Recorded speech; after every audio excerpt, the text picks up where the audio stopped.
Welcome to Women with Drive, a podcast from the Deakin Melbourne Boomers, talking all things women's hoops, hosted by Boomers' own Lou Brown.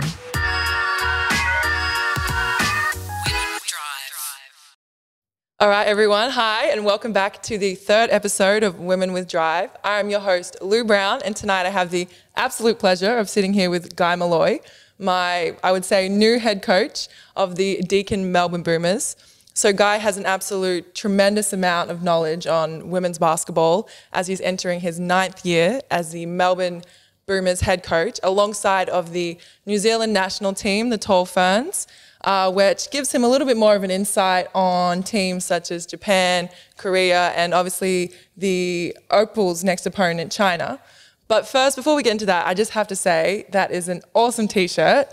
Tess Magin he's wearing, if you can't see it properly. So thank you, Guy. We're so happy to have you here. Hey, thanks, Lou. Welcome to the club. Great to be coaching you. I'm looking forward to the year ahead. And yeah, nice T-shirt from Tess Magin. Found it in the post last week, and Tess looking great in her Opals uniform. So we're hoping she has a great tournament. Yes, we are. All right, so we're sitting here off of an unfortunate Opals loss to Belgium in their first pool game, 70-85. But first and foremost, I just want to note that obviously there was no Steph Talbot tonight, so we just hope that she's okay and we get to see her suit up later on in these Olympic Games. But I mean, what a game for the Australian Opals, and obviously they were led by two Boomers, Kayla and Ezzy. I think Kayla finished with a double-double. She had, 12 points and 10 rebounds, and then Ezzy finished with 20 points herself. So what are a couple of your key takeaways from that game? Well, look, it's not the result we would like in the first game, and it was always going to be a key game, but I always thought it would be tremendously difficult. So given the controversies around the team in recent weeks, we have to realise that their whole preparation has gone in a different direction quickly. I think there would have been maybe 2 practice games, a handful of training sessions, and they've pretty much had to change most, I would think, of their game style to be very, very good in a very, very short period of time. So I'm not surprised or shocked by the result, but I do have great faith that Sandy and the team will figure things out very quickly and get it back on track. Yeah, absolutely. And also I just want to say, you don't want to watch the Opals lose, but it was the Belgium's women's basketball team debut in the Olympic Games. And I mean, just what a memorable game for them, after that, coming off what would have been a high adrenaline match, and to come out on top like that was just huge. And then Emma Meeseman showed why she was the, WNBA 2019 Grand Final MVP, but also one of the greatest players in the world. Watching her, what did you see from her, the way she took over the game in the last quarter? Well, what a tremendous talent, and she's a tough proposition to guard. And look, I'm not quite sure that we had our defence set the way we would probably liked in hindsight. So what I mean by that is, again, I think we've had to make adjustments very quickly, and it looked to me like a lot of our defence was trying to drop off to help the penetration by the guards, and then that gave a lot of space to Meeseman. And look, we were kind of fortunate in the first half that not many of her shots connected, and I was a little bit surprised. I think she had 12, 14 points, something like that at half-time, but it could have been a lot worse. But then in the second half, she really found her range and just showed what a difficult matchup she is. So I reckon if we get to play them again, we would change up how we did things. But once more, I just emphasise that our coaches have had to make changes very, very quickly to the entire fabric of how the team is put together. Now Sandy will be trying to find ways to play best to our strengths. If you've got a 6'9" centre in the middle of the paint, you can drop off. But now we've got more mobile post players defensively. I think that we'd be better off getting up on their pick and rolls and trapping, or being a lot more active and hedging on those sorts of things. So we're not going to let a player like Meeseman beat us. No, and I think tonight she did. Meeseman, she finished with 32 points, and I think she had 16 of those in the last quarter. But, so it's a quick turnaround for the Opals. And as a coach, you're coming off a loss, so you just need to put this behind you. How do you do that in a short period of time and to focus on the game that's ahead? Well, Sandy's very experienced, and so is the staff, and I think that they've got a great temperament, and they'll quickly convince the group that they need to flush the loss and move along. And even though we've had problems now with the preparation, it is a playing group that's had extensive experience. They know each other's games very, very well.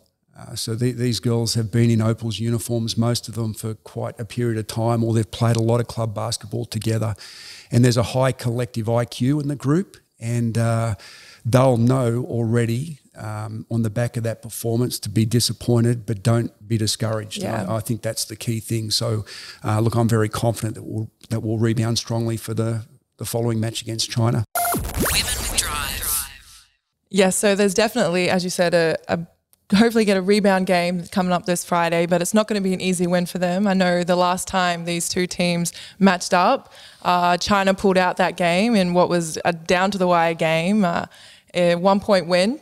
Now, the Opals didn't have quite all of their players. I know a couple of them were still in the WNBA at the time, but so bringing about a couple of players. But the Opals were especially troubled in that game by shooting guard Siyu Wang and their 6'5" center Yuru Lee. And the Opals will see both of them again. Now, you've played China a couple of times in the FIBA qualifying tournaments. What do you expect to see from the China style of play this Friday? China's very big and they're very physical, and they switch on a lot of screens. So you usually have to do a little bit more to execute. You won't be open on the first look. And I was always worried tonight with the Belgium game. I thought the longer the game went along, that we may have issues knowing where our baskets were going to come from late in that fourth quarter. First of all, there would be a bit of a fatigue element. So Ezzy scored very, very strongly at the start of the game. But you've got to remember, for Seattle, Ezzy's been playing maybe 10, 15 minutes a game. And now she's kind of at 25, 30 minutes. And so she started to fade a little bit. And then we didn't quite have that understanding of how we were going to score in the fourth quarter. Now, we'll be a lot better in game two. And we'll need to be, because, as I said, the defence from China, they're very big inside, they're very physical, they switch a lot, so we're going to have to be able to go through our sets, get the ball at the right hands at the right time and knock down our shots. And I know that our players will be disappointed because they had some wide open looks in the fourth quarter and they didn't knock them down when we really needed them to go. So it'll be an intriguing game, like China had that Asia Cup result where they got the Opals. So I'm sure the players will be motivated to get this one back, and it's a very, very important game for the consequences of the pool. Yeah, it definitely is. And just to note on talking about how big China is, they have a 21-year-old centre, Xu Han, who stands at 6'9", just to give people a bit of an idea. So I think that'll definitely be a challenge for them. But I think they'll match up really well in the front court, but the Chinese will. But I believe the Opals will kind of get them in the back court a little bit. I think we're a bit stronger there. Women with Drive. Now, also for China, I think their driving engine will be Meng Li. She was the MVP of the Women's Olympic qualifying tournament, averaging 16.3 points a game. And she opted out of a WNBA contract this year to also better prepare for her Team China commitments. Now, just quickly, I know, so her name's Meng Li, and I know in China they pronounce it a little differently, and she's got the name in China as Li Bron. So she's earned herself that title amongst the Chinese basketball world. So, Guy, do you have any nicknames that I don't know about? Well, none that I'd like to repeat. You'll have to find out when you start coming into pre-season training. I'm sure we'll come up with a few. I like the positive ones, though. Yes, of course. Got to keep them all positive. Now, what do you think China will have to do to win this game? China, like Belgium, are quite fortunate in a sense. So not many people may know, but our opponent for the Opals tonight, Belgium, have just played Eurobasket, and they've been together. They've had a chance to work out a lot of things, and so we're going to face the same issue with China. In many respects, we're going to have a team that'll be more thoroughly prepared than what will be as Opals. So that's one thing that we'll have to overcome. But as I said before, we've got an experienced team, players that know how to play together, and it's a high IQ team. So I do, faithfully believe that we'll make our adjustments quickly and execute better and cut the turnovers down, shoot a little bit better, and we'll be right to go in that second game. But, it's a game that we've really got to get. If we don't get this game, then it's kind of up to percentages and that kind of thing to make the quarterfinals, and we don't want to be in that absolutely situation. Don't want to rely on that. Now I've got no doubt that we're going to roll Puerto Rico when we get to that game, but so the China game, that's going to define our tournament at the moment. Yeah, it's going to be a crucial game on Friday night. Now, just one last question for you. As a coach, you're coaching 3 girls in the Opals team, and Ezzy, Kayla and Tess. What's it like for you to watch them play at the Olympics? I mean, you're obviously very proud wearing the Tess Madgen t-shirt. Yeah. Look, I think that's the word, Lou. I'm just exceptionally proud of the involvement that I've been fortunate to have with all 3 players. It's been a long journey with each of them, and from many different respects. So Tess has had 2 stints with the club. Like, she was an emerging player when we began with her, and then she went off to the WNBA in Europe and then came back and had an ACL injury, which you know all about. Yeah, I know a little bit about it. not a good thing to have, and then to bounce back from that and make the Olympic team. Like, I'm just so immensely proud, and she's really earned her spot. Like, she was very, very close for the Rio team and didn't quite get there. If you look at Ezzy's journey, that's completely different. So Ezzy came to us as an 18-year-old, straight out of the Centre of Excellence, and chose to remain at the Boomers rather than go to UConn, which we were pretty pleased with. Chuffed about ourselves at the time, and the amazing athlete you see, the athleticism was, to be honest, well in front of a basketball game, and she's just been such an open-minded, curious learner about the game that she's changed a lot of things that she's wanted to do, and now she's becoming a force in the WNBA. So her path has been very different, but she's emerging, and the Opals have stated a number of times that they think that she's sort of the future of the program, and as a 21-year-old, what she did tonight was very impressive. Yeah.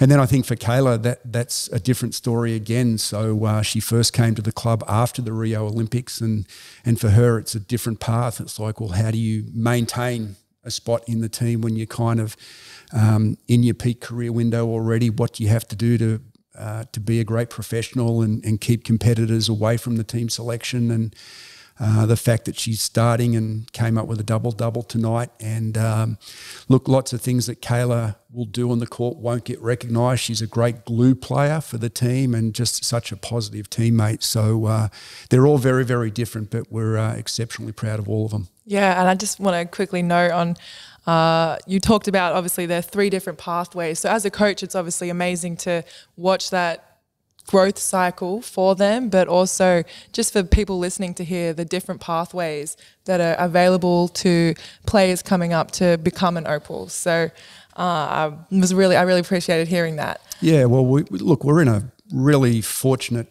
basketball situation in this country, and it's not perfect, and we'd like it to be perfect, but the WNBL as a single country league is among the best in the world. To have a secondary competition such as the NBL One, the strength of the Australian Junior Championships, like, we are the envy of the basketball world in many respects with the pathways that we do have, and then the opportunities for players like yourself to head off to college, and for players like Ezzy to go to WNBA. I just think we're in a very, very fortunate situation, and hence why the Opals have been so good for so long. Yeah, absolutely. Women with Drive.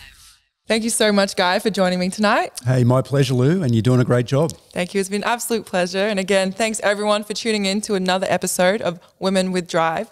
Don't miss the Opals back in action this Friday night as they take on China in a need-to-win game at 10 p.m. And make sure you subscribe to ensure you don't miss any episodes of Women with Drive. We will be back on Monday after the Opals face China and previewing their last pool game against Puerto Rico. Thanks for listening to Women with Drive, hosted by Lou Brown. Make sure you subscribe wherever you get your podcasts, and if you could, leave us a review.